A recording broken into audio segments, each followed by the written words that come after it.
Okay, ready?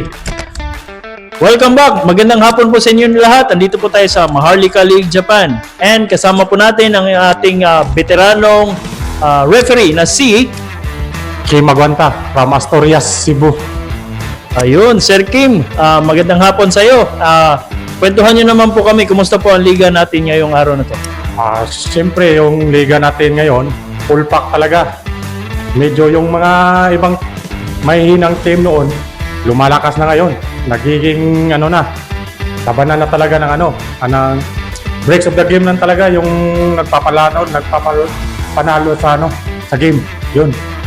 Ayun, and ano naman po ang preparasyon ninyo bago ka pumunta dito sa ating liga ngayong araw na to?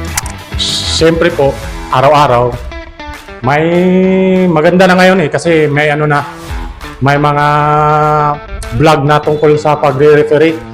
Marami na tayong makikita sa Facebook kung ano yung dapat natin gagawin pag may mga senaryo na noon hindi natin alam, ngayon malalaman na natin.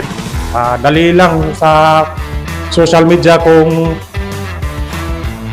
tuloy-tuloy lang yung pag-aaral ng officiating ng larong basketball. Sa liga po natin ngayon, Sir Kim, ano po ang challenge na na-encounter ninyo po sa araw na to?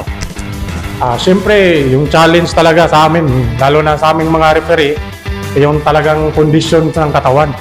Kasi tulad kasi dito sa yung binabanggit ng boss namin dito, dapat bawat laro, dapat gawin talaga namin yung base namin. Tsaka dapat magiging synchronized din kaming tatlo palagi para magiging fair yung laban. Tsaka kung mayroon mang mga miss na mga tawag, siyempre, pinagplanuhan namin kung talagang dapat itawag dun. Yun lang. Ano naman po ang magiging mensahe ninyo para sa mga players?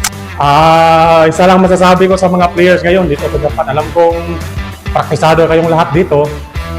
Respeto lang sa kapwa manlalaro at saka sa aming mga officials. Kasi lalo na ngayon, magkakaibigan na tayong lahat.